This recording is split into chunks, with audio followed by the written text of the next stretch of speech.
예, 증시에서의 주요 체크 포인트들 짚어보고요. 투자 전략 세워보도록 하죠. 오늘도 이항영 전문위원과 함께합니다. 어서 오십시오. 국제유가 얘기해보도록 하겠습니다. 참 급하게 떨어지고 있는 국제유가 그리고 원유 시장인데요.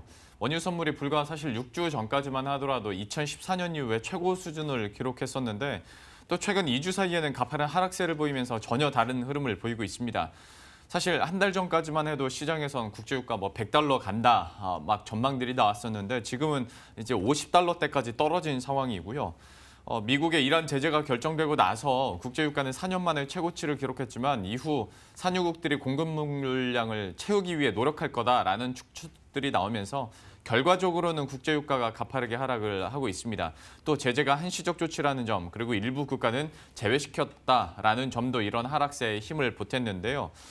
유가 하락의 또 한 가지 이유를 보자면 경제 전망에 대한 불안감입니다. 무역 전쟁부터 해서 금리 상승, 신흥 통화들의 약세로 인해서 세계 경제가 둔화 조짐을 보이고 있기 때문에 이것이 곧 원유 수요도 약해질 거다라는 전망으로 이어지고 있는 건데요. 실제로 이제 오펙에서 내놓은 월간 보고서에서도 지난 10월 회원국의 산유량이 하루 평균 12만 7천 배럴 이제 증가한 반면에 올해와 내년 원유 수요 전망치는 기존보다 하루 평균 4만 배럴과 7만 배럴 각각 하향 조정했습니다. 여기에 전해드린 것처럼 트럼프 대통령이 오펙 회원국들의 감산 계획에 경고를 하면서 나는 더 낮은 유가를 원한다라고 강조를 하자 단기적으로도 급락세를 보여줬던 국제 유가인데요. 좀 이런 흐름 어떻게 우리가 받아들이고 또 이걸 어떻게 활용할 수 있을지 고민을 해보도록 하죠. 먼저 국제 유가 흐름에 대해서 오를 때도 너무 급하게 올라서 이거 좀 안 좋다라는 얘기가 나왔었는데 네. 떨어질 땐 더 급하게 떨어져서 이거 참 어떻게 해야 되겠습니까? 그러니까 유가를 좀 그래프를 장기적으로 보면 진짜 이런 게 다 있는지 좀 이해가 안 될 정도로 예. 이제 급등락을 계속하고 있습니다. 작년 봄을 기점, 작년 여름 정도 기점에서 유가가 꾸준히 올라갔고요. 특히 그 화면을 보시는데요. 특히 올해 한 상반기 지나서 5, 6월부터 급박히 올라가면서 지난달에 초였죠. 이게 정말 이제 곧 100달러 간다 전망이 여기저기 나왔고요. 그때만 해도 세상이 또 끝날 것 같이 얘기가 됐었는데 그렇죠. 지금은 완전히 또 전혀 다른 소리가 나오고 있습니다. 물론 단기적으로 보면 오늘 하루 있었던 걸 보면 일부에서 특히 사우디에서 원유의 증산 얘기를 다음 달에 좀 다루자 뭐 이런 얘기를 하다 보니까 바로 트럼프 대통령이 어떠한 그런 시도도 자기는 싫다 뭐 이런 얘기하면서 오늘 유가 다시 내려가는 모습 보여줬는데요. 유가의 하락에 나오는 여러 가지 배경들이 있습니다. 뭐 여러 가지 이게 직접적 요인도 있을 것이고요. 간접적 요인도 있습니다. 가장 큰 것은 역시 상품 시장에 대한 변동성이 확대되고 있다는 것이 되겠고요. 그것은 한편으로 보면 주식시장이 워낙 지금 등락을 거듭하면서 주식시장이 좋지 않는 거 아닙니까? 미국을 비롯해서 전 세계 시장이 좀 슬로우하다 보니까 일반적으로 위험자산에 대한 회피 심리가 있는 것이 되겠고요. 위험자산 하면 가장 한 것이 결국 유가의 선물에 대한 거래가 가장 유동성도 좋고 많이들 하는 거죠. 대표적인 거로 예를 들어 유원유도 되겠고요. 금도 되겠고요. 또 예를 들어서 구리 가격 이런 것들 수많은 상품들이 있거든요. 이 상품들에 대한 특히 투기적인 수요가 많기 때문에 그런 것들이 전체적으로 이제 약해지는 그런 것들의 좀 주가 하락과 같은 어떤 방향성을 같은 심리를 갖나 보셔야 되겠고요. 그에 반대가 지금 US 달러입니다. 그래서 예. US 달러가 지금 유가가 그렇게 급락하는 동안에 똑같은 기간에 달러 인덱스만 기준으로 보면 한 3% 정도 올라갔거든요. 그러니까 그만큼 달러의 강세가 지금 어제 주가도 말씀드렸지만 달러의 강세가 이런 원유 시장 이런 데도 영향을 직간접적으로 미치고 있다라는 점을 좀 이해하시면 좋겠습니다. 예. 또 하나는 역시 소비 둔화에 대한 전망이 있는데 이 부분은 진짜 헷갈리는 말입니다. 왜냐하면 저도 말했지만 지난 10월 초에 유가가 올라갈 때 보면 소비 증가라고 얘기했거든. 네. 글로벌 경기의 계속 확산에 따른 소비가 증가돼서 이런 얘기했는데 이제 와서는 월 하루에 100만 배럴씩 지금 초과적으로 생산하고 있다. 이런 네. 얘기를 하다 보니까 헷갈리는 겁니다. 다만 지금 늘 말씀드리지만 시장은 평가나 분석은 여러 가지가 있는데 그중에 하나는 지금 또 글로벌 지금 주식시장이 어렵고도 보니까 글로벌 경기 둔화 아니냐 이런 목소리가 커지는데 유가가 조금만 올라가면 전혀 다른 소리도 나올 수 있다라고 일단 이해하셔야 되겠고요. 또 하나는 역시 이란에 대한 경제 제재 이런 얘기 나오면서 그 당시만 하더라도 막 푸시한 거 아닙니까? 트럼프 대통령이 빨리 지금 생산하라고 그러다 보니 울며 겨자 먹기로 지금 사우디아라비아가 50만 배럴 추가 생산한 건데요. 이런 것들이 있겠고요.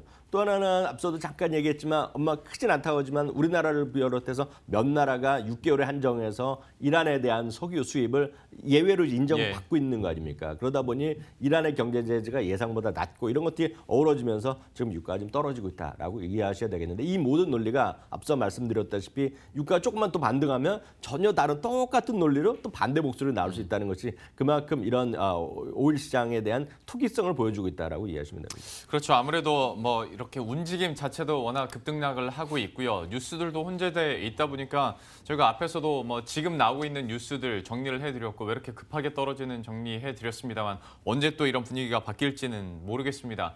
앞으로의 유가 전망에 대해서도 그래서 더 조심스러울 수밖에 없는데요. 어쨌거나 오펙 회의에서 현재까지 뭐 트럼프 대통령이 막는다고 해도 오펙 회원국들이 그래도 평균 한 100만 배럴 정도는 감산해야 되지 않을까라는 워딩이 나왔으니 이게 실제로 좀 이루어지면서 여기에 대한 투자 포인트를 짚어볼 수 있는 기회가 올까요? 아니면 글쎄요, 또 이것도 예상하기 힘들 것 같아요. 이것도 쉽지 않죠. 이제 트럼프 대통령은 이거 지금 원유 감축하는 것에 대해서 말도 안 된다 얘기하고 있으나 지금 감축해야 된다는 목소리가 많이 있고요.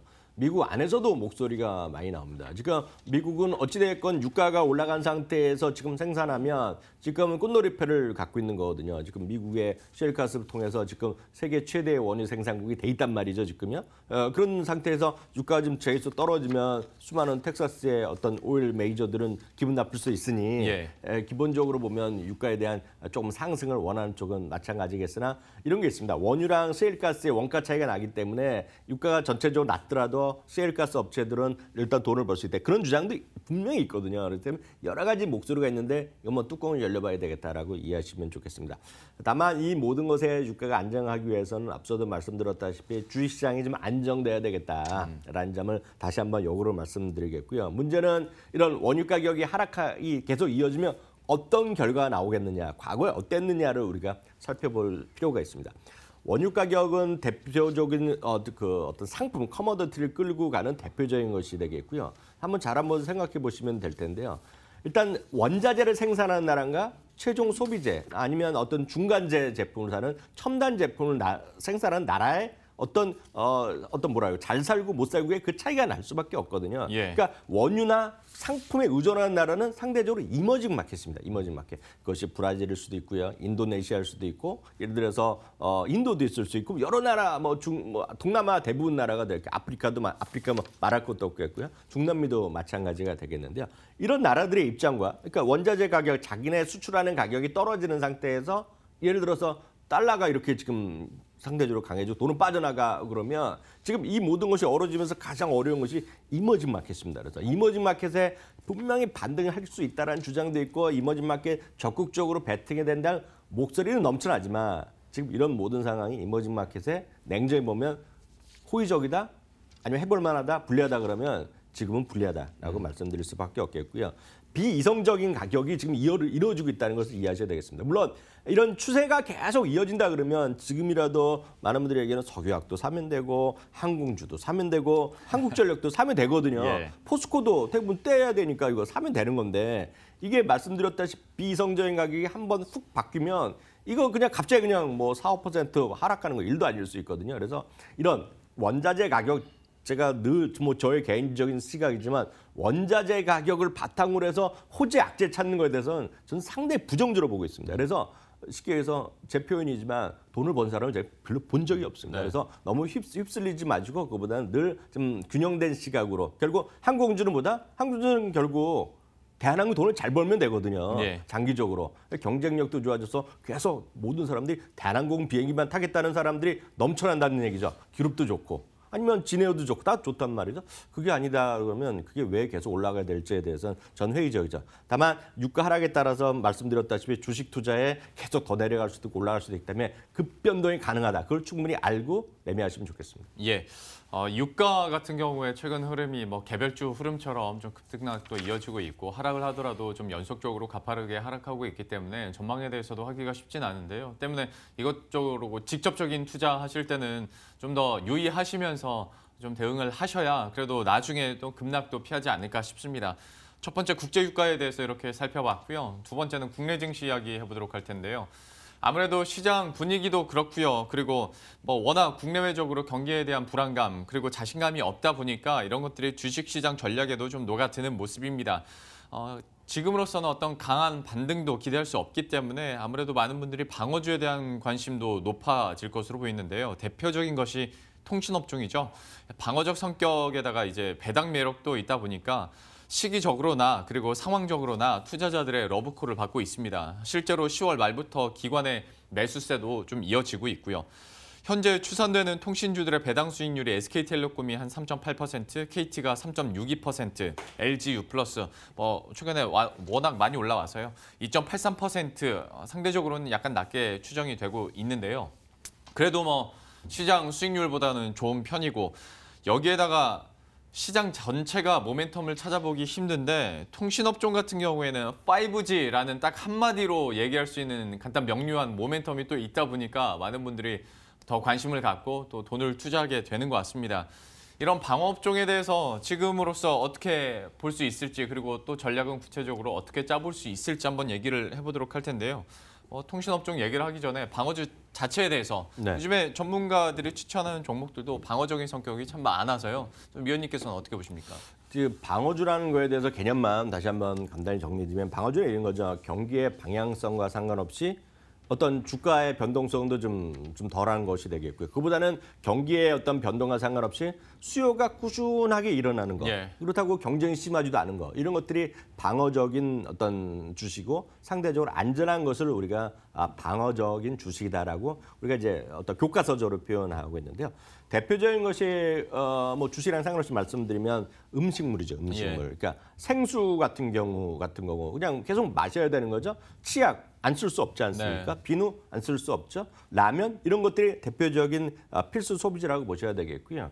어떤 리테일 소매점은 뭐 여러 가지가 있습니다. 예를 들어서 굳이 따지자면 이제 약간 종목별로 매출의 어떤 구성에 따라서 약간 법적으로는 규정은 다를 수 있지만 아무리 돈이 많고 잘 벌고 안 벌건 간에 예를 들어서 컵라면 사 먹으러 어딘가 바로 사러 가지 않습니까? 편의점, 동네 편의점 같은 것이 일반적으로 어떤 필수 소비재 역할을 하겠고요. 예를 들어서 사더라도 핸드백을 사러 고급 옷을 사러 간다. 백화점 가지 않습니까? 그거는 약간 같은 유통이라 하더라도 그걸 방어적 섹터라고 얘기하지는 않습니다. 그래서 약간 차이가 있고요. 또 하나가 이제 통신주 같은 경우는 마찬가지죠.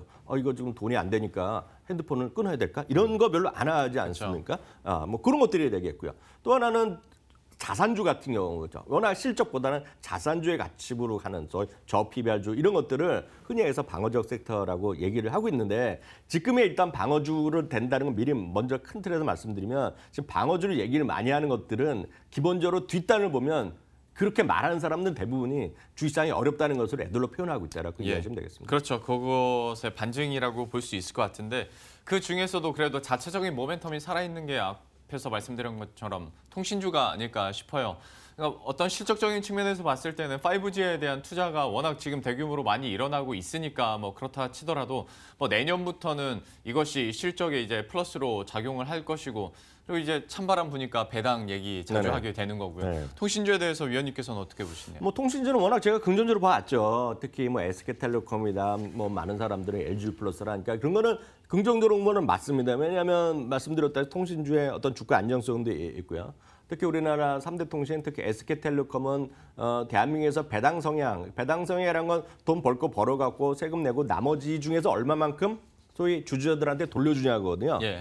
참고적으로 이해하시면 되겠습니다. 여러분들이 아실 만한 큰 회사 중에서는 배당 성향이 제일 높은 두 회사가 있습니다. 이건 뭐 내년에도 제가 몇 년 동안 안 바뀔 겁니다. 지금 두 회사가 있는 것이 바로 S-오일과 SK텔레콤이거든요. 그래서 그런 것들이 진짜 장기 투자가 많이 있다. 장기 투자자들이 꾸준하게 배당을 많이 받고 배당 수익률 뭐 이렇게 받는 분들이 있다는 것인데요. 문제는 이 모든 것들이 지금 통신주나 그리고 필수 소비재 몇 가지 보여드리겠는데요. 전체 시장만 보면 대한민국 전체는 3분기에도 4분기에도 컨센서스가 계속 하향되고 있다라고 말씀드립니다. 이건 전체입니다. 전체를 보여드리는 것이고요. 그다음에 통신과 필수 소비재를 같이 보여드리겠는데요. 통신은 그나마 4분기뿐만 아니라 내년 3분기, 4분기에도 조금씩 유지되거나 올라가고 있습니다. 4분기도 조금, 그러니까 절대 눈높이가 주는 것이 아닌 절대치가 아니라 방향성이 그대로 살아있고요.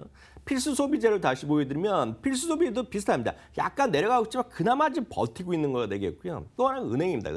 은행 같은 것들이 벌어들기 때문에 굳이 통신지 아니더라도 이런 쪽이 분명히 지금 실적이나 분명히 근거도 있다. 그러니까 여기서 보여드린 거 아닌 것은 대부분이 떨어지고 있다라고 보셔야 되겠습니다. 다만 이제 통신주로 지금 좀 몰려서 좀 집중해서 말씀드리면 저는 이 말씀은 꼭 드리고 싶습니다.